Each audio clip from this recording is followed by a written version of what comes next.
A warm welcome to all the viewers to today's episode of MANOVAAC with Guruji. And Guruji, I start the question. To what extent should a person adjust in a relationship? Does it go on lifelong that I am a strong soul and I can adjust, I can bend, I can bear, I can sacrifice since it's my karmic debt? Or do we have a free will to take decision and quit without adding on to negative karma? How to know when our karmic debt is over? Okay. Uh, See, in any relationship, even the best of relationships, there is no escape from adjustment. If there is no adjustment, there is no relationship. Then you're strangers living together and you're sleeping with the enemy. Virtually like that. So adjustment is mandatory for both the male and the female. Of course, in most patriarchal societies, more particularly in India, it is male dominated. So the woman seems to adjust more, or is expected to adjust more. But if the woman is smart, she can turn that around. Though most women don't know how to be smart about it. That's a different thing.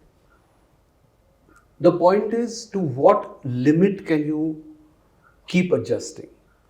Now, whether male or female, to my mind, adjustment always has to be a two-way street, and you meet 50-50 in everything. That should be the ideal situation. But obviously, ideal situations don't exist in the world. So at times, one person has to give more and one person has to take less. Now, if till it becomes unbearable, I think a good understanding of when to give in and when to assert yourself would help the relationship to go a long way. But the day it becomes absolutely unbearable, yes, you do have the free will to come out of that relationship. Now, the point is that what happens to the karma related to that relationship if you come out of it? If you come out of the relationship without completing it, you are just going to change the face. You're not going to change your suffering. You're just going to change the face. So the next person you align with or you get involved with is going to give you the same suffering. And I've seen it umpteen times where a person is divorced from one person or separates from one partner, gets into another relationship and faces the same problems. So either the problem is with you and something that you are not doing well, or are not able to adjust to, or you haven't completed the karmic part of your relationship, which then means that the suffering only goes forward with the next partner. So now the important point is complete the relationship. And how do you know that you have completed the relationship?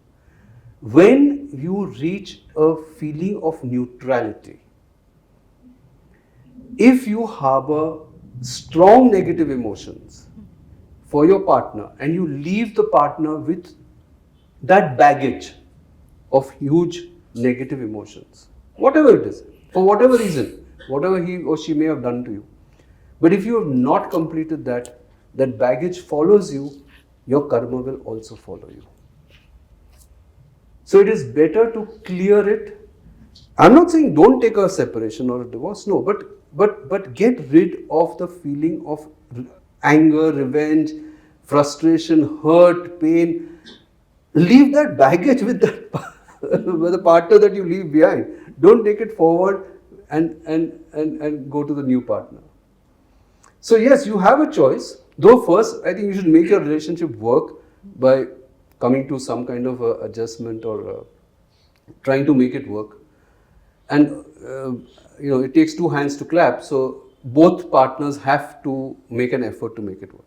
But if it doesn't and becomes completely unbearable, then yes, you do have the option to separate, and then there's no problem. But don't carry the baggage forward. That's it. And when will we know that the karmic baggage is over? When you feel neutral. That's the. When you feel neutral and you don't harbor those strong, very intense negative emotions, you know that your karma is over with that individual. So you won't carry it forward to the next individual. Otherwise, the face will change, suffering will not change. That can happen while remaining in that relationship as well. You can, but for some reason you don't want to be with that person, whatever. You may have just fallen out of love or whatever it is. You can change the relationship, but don't carry the baggage forward. Yes. Audience, do you have any questions on this? Okay, then we go to the next question. Guruji, is lack of patience leading to high number of divorces, or is it that we are on a speedboat of completing our past karmas quickly? Earlier, even if people were unhappy, they would stick around in that relationship, and this question comes to us from Spurti. So Spurti, yes. Yeah, I guess times have changed. Times have changed drastically. Women are equally or more educated. They are earning equal or more than their spouses. So I guess they have a right to tolerate less. Let's put it that way. And I'm not being pro-feminine or pro-masculine, anything of that sort. I'm just saying that you are not at a disadvantage. Women are not at a disadvantage anymore. At least most educated women, most working women are not at a disadvantage. They can very well live on their own 2 feet, survive on their own 2 feet. So, yes, the tolerance level has become more compared to 1 or 2 generations back, where women were not that highly educated or not that well educated. 2, they were not allowed to, or they did not go out and get jobs and earn income. So they were more dependent. So that made them compromise to a great extent. Today that compromise is not necessary. You can say, okay, what the hell, I can live without you. I mean, you don't have to dictate terms. We don't get along, we separate. So the tolerance level has rightly gone down. Also, the social stigma is no more there. And because of that, the social stigma has gone up, because there's so many divorces taking place, that now it's not so horrendous to hear of somebody taking a divorce. It's quite a normal way of life now, and as it should be. I think that's only fair to the women, the female gender, that they should not live with a person out of fear. Or the sort of poverty hanging over them, that okay, I'll be thrown out of the house, or I won't be able to survive, and what will happen to me? That should not. But Guruji, I see that from extreme tolerance, it has come to extreme intolerance. So now, on small issues, you seek separation, or now there is a difference between zero tolerance also. But but now that again depends on each individual's free will and also the kind of relationship you have. Yes. I mean, if you're willing to compromise and if you're willing to meet halfway, which I think all couples should, I think it's so important and mandatory to meet halfway on everything. I mean, why should any gender have a greater advantage? It's imbalance either way then. Yeah, it will balance off either way. And if they only consciously did that, if they consciously thought that let's make a deal to come halfway for every problem that we have, I think a lot of issues would get sorted out and not lead to separations. Anyway, like we say, everyone comes in our life with a purpose. Obviously. So now it's good to give a try to make it work. You should make it work. I mean, you got together for that. Yes. You got together for that. So you now make it work. I mean, as far as possible. As I said, unless it becomes unbearable, there's violence or there's some kind of addiction. There are many severe issues. Severe issues which cannot be resolved easily. Then yes, you can separate. I mean, there's nothing, no big deal now that women are able to stand on their own feet. Yes. Okay, Guruji. I'm going to the audience. Anybody has questions here? I think this point was again very clear. So this is my question, Guruji. How does a sadhak who is very determined to walk on a spiritual path chooses a life partner, because it's a very critical decision to make. Especially, should they keep this criteria to have a partner who is equally spiritually inclined, or how should they go about it? Again, Spurti's question.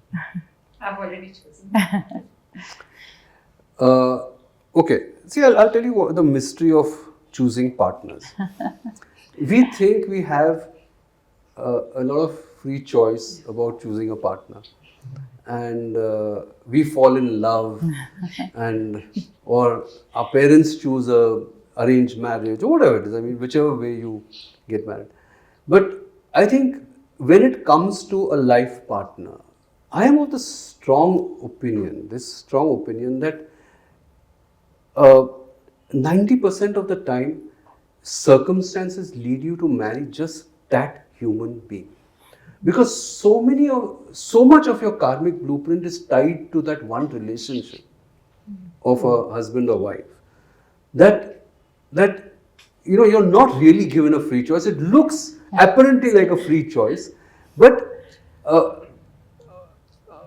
circumstances lead you to that person, and I don't know what happens to human beings at that point of time. They just make the most irrational decision, and they get married to that human being. I have seen people checking 50 options, and they say, now I have chosen the best, and that turns out to be the worst. So it's in a large part decided for you only this relationship. The other relationships, of course, parents, obviously you're born with them, that's a different thing. But this relationship, by and large, seems like a free choice, but invariably fate takes you to only that person, and at the point of decision, something doesn't work or works, I don't know what, but you choose that person. At that point of time, which you may regret 3 months later after the marriage is over. But the point is, you choose that person. Okay, now Guruji, if it was so important for the destiny to bring that person in your life, I feel apart from karma, lot of lessons and learning is also tied up. So it is. But to answer the question, at least to some extent, if you are a sadhak and you are walking on a very serious spiritual path, I think some element of inclination should be there in the partner that you choose, apparently choose, because it would just make life easier. It would make life easier. Now, a lot of times, with all that knowledge and all that wisdom, you still choose somebody who is not spiritually inclined. Now, that can happen, because you might fall in love in that one mad moment and say, yes, I want to marry you. That can happen. But or you may submit to your parents choosing a partner for you. But by and large, if you do have that choice, even a little bit, 10% choice, I think yes, you should see that there is some spiritual inclination, not necessarily that your partner has to be a saint, sage, sadhu or something like that. So that doesn't happen. Or equally spiritually inclined. No, but just some spiritual inclination enough for you to give you the liberty to do your sadhana. That is all. That is all that is required. I know, because that becomes quite a intense point later on, that it will become a point of attrition, and which could lead to a lot of discontent and disharmony in the house. So to avoid that, yes, I guess you pay a little attention to this point. But you see, what happens is the marriageable age is between 20 and 30, 35. Let's put it that way nowadays. At that stage, very few people are spiritually inclined. So you don't really think on that. You think more on, how does he or she look, and all the other factors come into play more. This comes into play when you are getting married post 40. then you think about all these things. Okay, does a spirituality meet and stuff like that. But even if you are young and you are a sadhak, I think if you pay a little attention to this matter, it will avoid attrition later on. Yes. I think it's better to communicate. Communicate it, yeah. before you commit to it. Absolutely, absolutely. And take that person into confidence. Into confidence. Yeah. Sure. Sure. Okay, Guruji. Now the next question is, in a marriage, how important is it for the spouse to be on the same spiritual path, like following like the same kind of practices? At times, this expectation also can lead to conflict. Yeah. No, see, expectation always leads to conflict. I mean, that is a ground rule, the basic rule of humanity. So, firstly, you should not have a specific expectation from your spouse.